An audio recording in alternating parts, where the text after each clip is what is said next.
Well, good afternoon. Thank you for joining me. Brand image, customer experience, customer engagement, and what a beautiful backdrop we have. And you will already notice young Jonathan sat beside me. Now, this is the third video of our little series. I did one on employee branding. Jonathan did one based around the techie and the recruitment sector. Now, we're going to do something slightly different.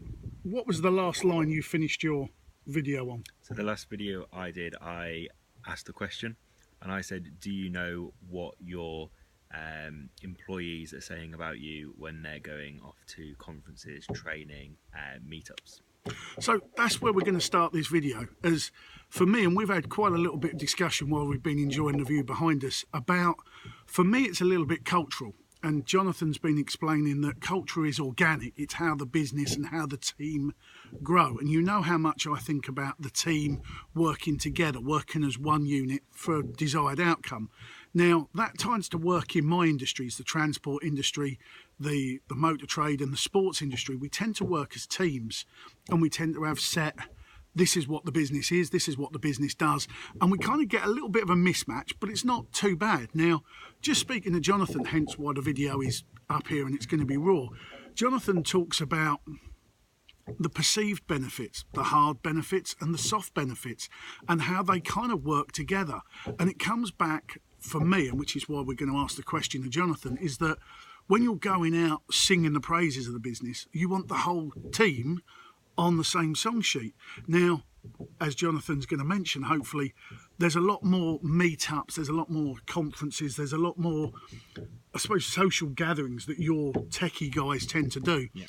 So explain that to me and explain that to them, how it works, because obviously I'm seeing a perceived benefit, a soft benefit, a hard benefit, but in some respects the company have got to design all them for people to buy into. But then with the soft benefits that you've spoken about, longer holidays and this and perceived, how does that all work? So I think with the software industry, the reason that the harder benefits, so the more financially driven benefits, Yep. Are not such a driver when people are looking for new jobs is most people have heard of the study over happiness or seen the graph of happiness versus income. Yeah. And it tends to plateau at about £40,000-50,000 a year. Yeah. And a lot of developers are around that mark. So they've reached almost peak happiness versus income. So they're now looking at the work-life balance. That's kind of the next priority. They've got a good income. They can afford to live in a nice area, a nice house. So now they want to spend a bit more time in that house with their families. Right. So that's where the kind of culture aspect has come from. And you talked about cultures growing organically. Yeah. It's certainly something that you can't set out and say, right, this is the culture we're going to have. Totally it agree. all comes down to the employees that you bring in, but it is something that can be nurtured. And I think the best way to nurture that is to actually have openness within the organisation. Yeah. So when I speak to developers, one of the biggest frustrations that they have within their teams is that they're told this is what we're going to do, and they, for whatever reason, disagree with the way that the technology is going to go or the project that they're working on at the moment. And there's obviously a strategic reason as to why management have decided to go down that route. Yeah. But that obviously hasn't been conveyed to them. Yeah. Certainly not in the right way, anyway, for them to understand the reasoning behind going in that direction. And it might, if they understood why that was, then they would perhaps still not agree with it, but they would be more willing and accepting of going in that direction. That makes them then happier in their work. And then because of the speed that software progresses, there's a lot of meetups, conferences, things like that you touched on before, and a lot of developers are going to these, talking to other developers, and they'll talk over problems and issues that they're facing at work. For sure. I was going to say, it seems more community-based. It seems more social. You know, obviously the trucks are very isolated. They'll go up maybe a week at a time, 2 weeks away. So when they meet up, they might only meet up at, you know, there's 3 or 4 big truck shows a year. So they kind of vent. But obviously with your business and your sector, your recruitment all the way through.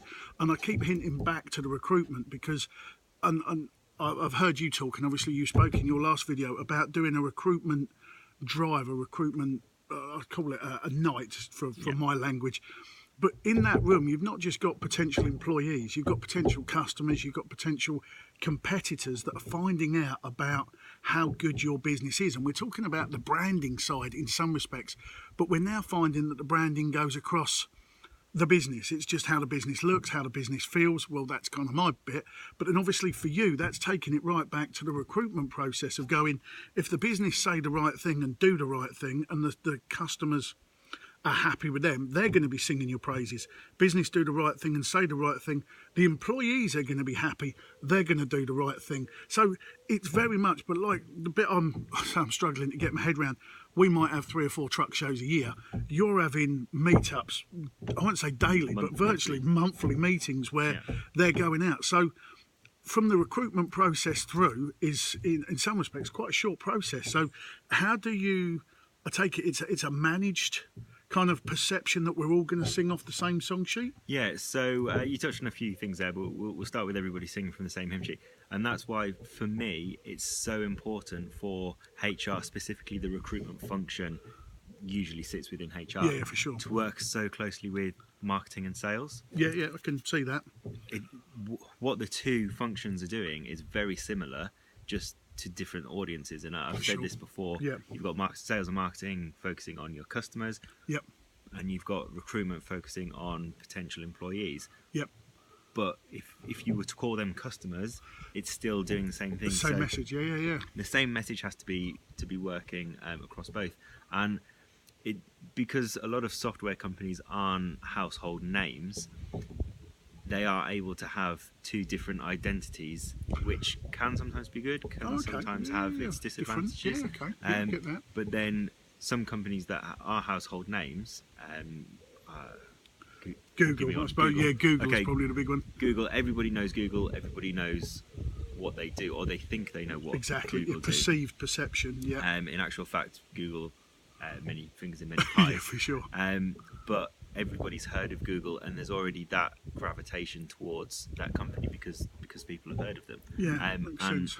And their marketing department and recruitment functions are all sending the same message, even though they've got 2 different audiences. Yeah, and I think that's the way. So we go back to that little bit of brand. So whether it's the brand for the customers, the brand for the employees, the brand that in some respects you're putting out towards your competitors, that we're strong, we're connected, we're a team, we all work together.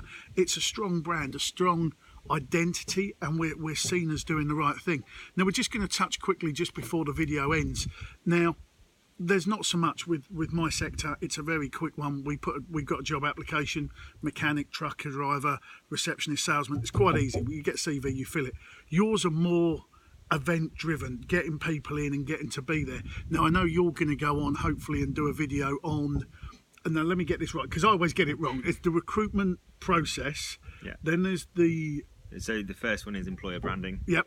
Then there's the recruitment process. That's it. And then there's employee engagement. And that's the bit that I struggle, because I know you put them all together. So hopefully you'll watch Jonathan's next video. But the one thing I want you to take from here, the key bites are the brand has got to be across, and you've all got to sing from the same song sheet. And obviously with our world, we're going out, as I say, a couple of truck shows a year, kind of putting a message out there, and you'd probably take your best staff.